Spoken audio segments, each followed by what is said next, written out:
국민대학교 글로벌 인문지역대학장 정선태 교수님 함께하겠습니다. 교수님. 네, 안녕하세요. 네, 오늘 어떤 시 소개해 주시겠습니까? 네, 이 시간에 한 두 번쯤 소개해드렸던 것 같아요. 우리 하정우 시인의 시집들은 예. 주로 이주 노동자들의 일상과 삶을 그린 작품들을 소재로 한 시였는데요. 오늘은 그 전에 나온 시집 무언가 찾아올 적엔 골랐습니다.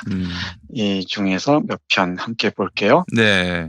하정우 시인은 1981년에 벼는 벽길이 피는 핏길이를 시작으로 훌륭한 시집들을 많이 냈죠. 그 중에 오늘은 2003년에 간행된 시집입니다. 무언가 찾아올 적엔. 우리 김 PD는 무언가 찾아올 적엔 뭐 하시는지 모르겠는데.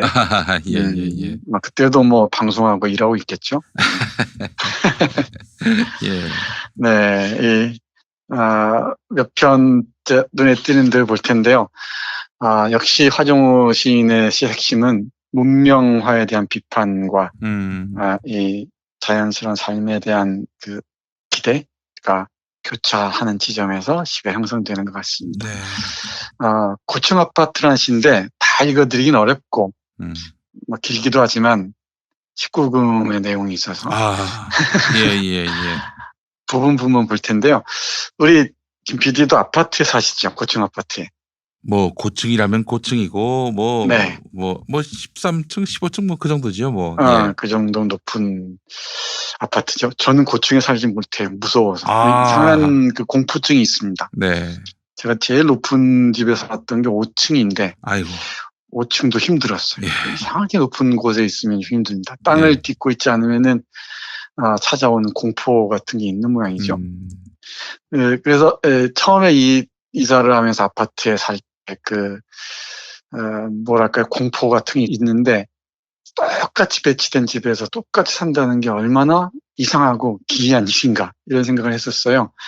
우리 시인도 비슷한 생각을 한 모양입니다. 고층 아파트란 시 제목 보면은 일부만 보면 이렇습니다. 네. 먼 산이 보기엔 밤에 엘리베이터는 내려올 줄 모른다. 같은 시각, 같은 위치, 주방에 서서 수천 명의 여자가 밥상을 차리고 같은 시각, 같은 위치, 양변기에 쪼그리고 수천 명의 남자가 똥을 눈다. 먼 산이 보기엔 밤에 엘리베이터는 내려올 줄 모른다. 같은 시각, 같은 위치, 소파에 앉아 수천 쌍의 부부가 TV를 보고 같은 시각, 같은 위치, 침대에 누워 수천 쌍의 부부가 뭘 한다. 이렇게 이어집니다. 섹스를 한다는 거군요. 네. 그러니까 딱 좀 멀리서 바라보면은 이 고층 아파트의 풍경이 얼마나 기이하겠습니까? 똑같은 그 건축 구조, 건물 구조 안에서 비슷한 그 행위를 한다는 게 시인에게는 공포스럽게 와닿았던 것 같아요. 우리 공간 텍스트가 우리의 행동을 결정한다는 얘기들을 하기도 하잖아요. 그러니까 아파트라는 건물 구조에 들어가면은 거의 비슷한 동선에 따라 움직이지 않겠습니까? 네. 고유한 행동, 독자적인 행동은 그 제한적일 수밖에 없겠죠. 이런 식의 그 문명화가 고층 아파트라는 그 주거 형태로 상징되고 있는 것 같습니다. 이런 식으로 이 고층 아파트로 상징되는 이 문명에 대한 비판이라면 비판이 이 시집의 한 큰 흐름을 형성하고 있는 게 아닌가 싶습니다. 네. 그러다 보면 늘 이제 숲이나 나무들을 상상하지 않을 수가 없죠. 제가 이 시집을 고른 이유가 사실은 두 편 때문인데 하나는 겨울숲이라는 이 시고요. 또 하나는 겨울 시내버스라는 작품 때문이었습니다. 겨울숲이라는 시를 읽어볼 텐데요.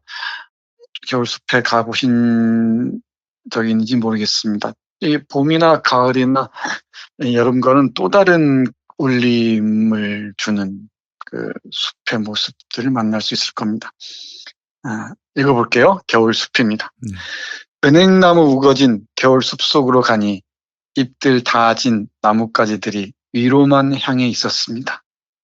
고개 들고 생각하기를 나무는 누구의 권화일까? 내가 은행나무였더라면 푸른 잎사귀 위에서 노란 잎사귀로 물들 때까지 여러 색깔의 잎사귀들을 감춰둘 수 있었을까? 내가 은행나무였더라면 하늘로만 고든 가지를 뻗어 올려놓고 여러 모양의 나뭇가지들을 감춰둘 수 있었을까? 한 생각에 마음 한 겹 벗으니 껍질 속에 숨겨진 잎사귀들의 여러 색깔과 나뭇가지들의 여러 모양이 보였습니다. 고개 숙이고 또 생각하기를 나는 무엇의 물화일까?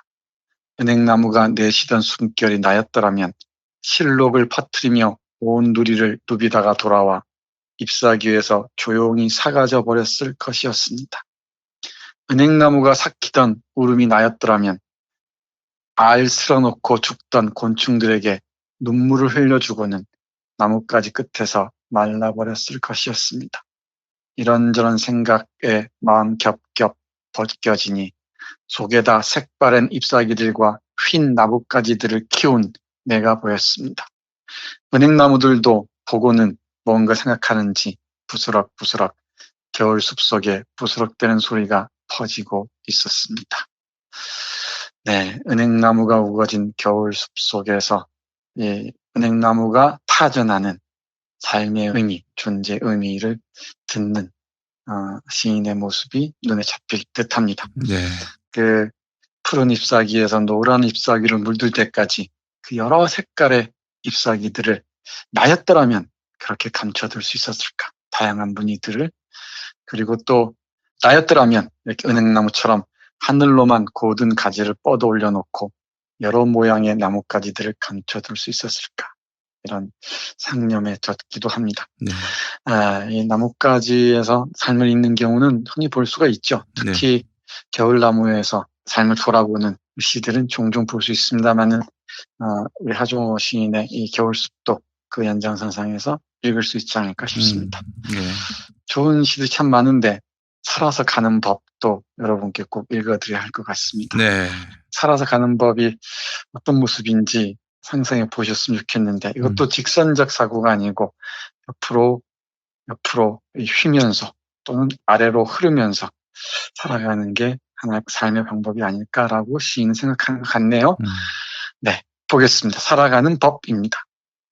닷가에 심긴 등나무는 가지를 뻗어도 휘감을 나무가 없어 서로 꼬우며 꼬이며 휘어오르다가 멎어서 사방으로 잔가지들 하늘거린다. 저 홀로 직선으로 허공을 오르지 못하자 등나무는 그 푸른 힘을 밑으로 내려 퍼뜨린다. 저 홀로 땅속에 곡선으로 휘어 뻗은 뿌리는 활방으로 이리저리 퍼져나가다가 불쑥불쑥 밭고랑에 새 가지를 돋아올린다. 새 가지는 새순 내어 사방팔방을 더듬어 보다가 휘감을 나무가 없으면 구불구불 엎드린다. 누가 밭가에 등나무를 심었을까? 저 홀로 흙바닥에 직립하지 못한 사람이었을까? 그의 온몸도 기댈 데 없어 휘었을 게다. 네. 네, 기댈 데가 없는 밭가에 심어진 등나무가 어떻게 아래로 내려오는지 그리고 엎드리는지 그 모습을 그리면서 이 나무를 심은 사람을 생각하네요. 기댈 데가 없어 아래로 휘는 삶들을 상상하는 시편이었습니다. 네. 직접 활자로 보시면 이미지가 선명하게 와닿지 않을까 싶습니다. 네, 저 홀로 직선으로 허공을 오르지 못하자 등나무는 그 푸른 힘을 밑으로 내려 뻗드린다. 이런 구절들은 아주 인상적으로 와닿습니다. 등나무는 그 푸른 힘을 밑으로 내려 퍼뜨린다. 그리고 밭고랑까지 새순을 튀어 올린다라고 얘기를 합니다. 네. 한 편 더 볼까요? 네네. 네, 이불이라는 시도 참 좋습니다. 어릴 때 함께 이불 덮고 자던 형제 자매들과의 그 시간들이 떠오를지도 모르겠습니다. 지금이야 다 침대가 있어서. 그렇죠. 자기 방에 기어들어가 문 닫으면은 끝이죠. 원통 사방이 벽이죠. 근데 저희 때만 해도 많은 분들이 그러셨겠지만은 사남매와 부모가 같은 방에서 생활했어요. 분명히 잠들 때는 아버지가 안쪽에 어머니가 바깥쪽에 또는 때로는 아버지가 바깥쪽에 어머니가 안쪽에 있었는데 내 남매가 가운데 있고 새벽이 되면 자리가 바뀌어 있고 했었습니다. 밤새 무슨 일이 있었는지 저도 잘 모르겠습니다.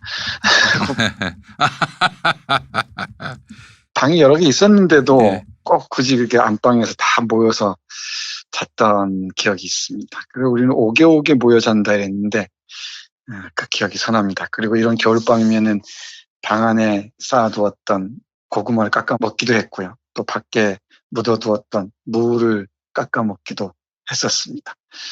눈 오는 날이면은 뭐 사냥해온 꿩이나 토끼를 요리해서 먹기도 했었죠. 여기는 그런 시골이 아니고 도시입니다만은 연탄을 떼는 곳인데 들어보시죠. 제목이 이불입니다. 네. 밤새 구공탄 타도 아랫목만 따뜻하던 온돌방. 한 이불 속에 발 모아대고 잠자던 형제들이 저마다 갈 길 간 뒤로 이불 한 장 주어졌을 적에 난 처음으로 생각했다. 자립으로 산다는 게 무엇일까? 갓 태어나서부터 둘러싸여 자던 포대기 버리자 몇 날 며칠 칭얼거리던 2살배기 아들을 한 이불 속에 들여 사채 작은 발 끼고 누웠을 적에 나는 처음으로 생각했다. 대대로 산다는 게 무엇인가? 하지만 아들도 자라 제 갈 길 떠나가고 다시 이불 한 장 주어졌을 적에 나는 처음으로 죽는다는 게 무엇인가 생각했다. 밤이면 거리로 나를 불러내던 슬픈 문제들, 저 관여할 수 없는 꽃의 낙하가, 저 돌아올 줄 모르는 돈의 행방이, 저 뜨거운 사랑이, 저 거친 바람 소리가, 산다는 거라는 것을 몰라보는 게 죽는 거라는 것을 이불 뒤집어 쓰고서 알고 나니 불현듯 여자들 생각이 났다. 늙으신 어머니 죽어 이제 이불 덮지 않고 중년의 아내 살아 아직 이불 펴고 계지만 나는 한 이불 속에서 내림내림 발 포개고 함께 누웠다가 홀로 일어난 걸 왜 기억하지 못했을까? 호청에 빳빳하게 풀 먹여 지치던 여자 2사람, 기뻐하며 날 재워주던 끝없던 날들 있었다. 네, 예, 늙으신 어머니, 돌아가신 어머니와 중년의 아내가 호청을 빳빳하게 풀며가서 만들어주던 이불의 기억들, 그리고 어린 시절 한 방에 같은 이불 덮고 자던 형제들, 그리고 시간 지나니까 다 떠나고 없는 자리에 혼자 덮고 자는 이불. 이불이 환기하는 기억들도 만만치가 않죠. 이 시가 있는 금요일 들으시는 분들, 우리가 덮고 살아온 이불들의 기억들 한번 떠올려 보시죠. 그 기억도 아마 만만치 않을 거라고 생각합니다. 그리고 이 시집의 표제작입니다. 무언가 찾아올 적엔 이라는 시인데요. 나무 한 그루가 또 우리 기억을 이끄는 것도 참 대단하죠. 뭐 나무 한 그루뿐이겠습니까? 많은 우리와 함께했던 모든 사물들 그리고 사람들이 우리 기억과 연계되면서 수많은 다른 기억들을 불러오는 경우가 종종 있습니다. 네. 여기서는 산초나무와 관련된 기억들입니다. 무언가 찾아올 적엔 읽어보겠습니다. 서울 콘크리트 집 마당에 서 있는 산초나무 캐어 시골 텃밭가에 옮겨 심고 돌아왔다. 애초에 산초나무가 왜 날 찾아왔는지는 알 수 없었지만 밤이면 나란히 앉아 달 쳐다보며 지냈다. 그 몇 해 동안에 내 눈빛 가져갔었나. 그가 없으니 눈 침침하여 하늘이 흐려 보였다. 한철 뒤 시골 텃밭에 가서 말라 죽는 산초나무 보다가 무언가 찾아올 적에는 같이 살자고 찾아온다는 걸 알아차리고는 다시 캐어 서울 콘크리트 집 마당에 옮겨 심었다. 그날 밤 달 향하여 산초나무와 같이 앉았더니 호련히 내 눈이 밝아져 잎사귀에 달빛 빨아들여 빚는 향기도 보이는 것이었다. 정말 아름다운 시입니다. 근데 산초나무가 어떤 나무인지 아시는지 모르겠는데 산초 열매를 향신료로 쓰죠. 산초라는 향신료가 있습니다. 그리고 가시가 달려 있는데 그 서울 콘크리트 집 마당에 있는 산초나무를 캐다가 텃밭가에 옮겨 싣고 돌아왔답니다. 그랬더니 갑자기 허전해지는 거죠. 늘 자신과 함께했던 나무인데, 그리고 밤이면 나란히 앉아서 달 쳐다보며 지냈던 나무인데 허전합니다. 그런데 한철 지나서 시골 텃밭에 가봤더니 산초나무도 죽어가고 있었어요. 아마 화자를 그리워하면서 그랬는지도 모르죠. 이 나무와 시인의 교감이 있었던 모양입니다. 해서 같이 살자고 찾아온다는 걸 알고서는 다시 콘크리트 마당으로 옮겨 심었다고 합니다. 그리고 난 날 밤, 이 산초나무와 같이 앉았더니 호련히 내 눈이 밝아져서 잎사귀에 달빛 빨아들여 빚는 향기도 보이는 것이었다라고 쓰고 있습니다. 이 식구 하나만 기억하셔도 참 오랫동안 그 잔향으로 우리가 향기로울 수 있을 것도 같습니다. 네. 달빛 빨아들여 빚는 향기도 보이는 것 같았다고 얘기합니다. 네. 멀리 헤어졌던 나무와 다시 만나는 순간이 그랬다는 거죠. 이게 바로 이 순간이 무언가 찾아올 적엔 그 순간이었던 모양입니다. 이 나무와도 이렇게 깊은 교감이 가능하다는 것, 이게 시인의 몫인지도 모르겠습니다. 네. 그리고 이게 시인의 상상력이 미치는 영역인지도 모르겠습니다.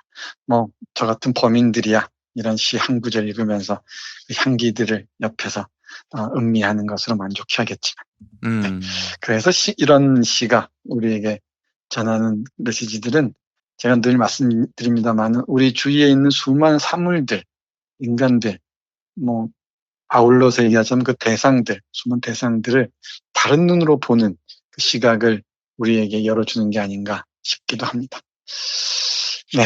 네. 오늘 시가 있는 금요일은 하종호 시인의 시집 무언가 찾아올 적엔 함께했습니다. 예, 교수님 오늘 귀한 시집 소개해 주셔서 감사합니다. 네, 고맙습니다.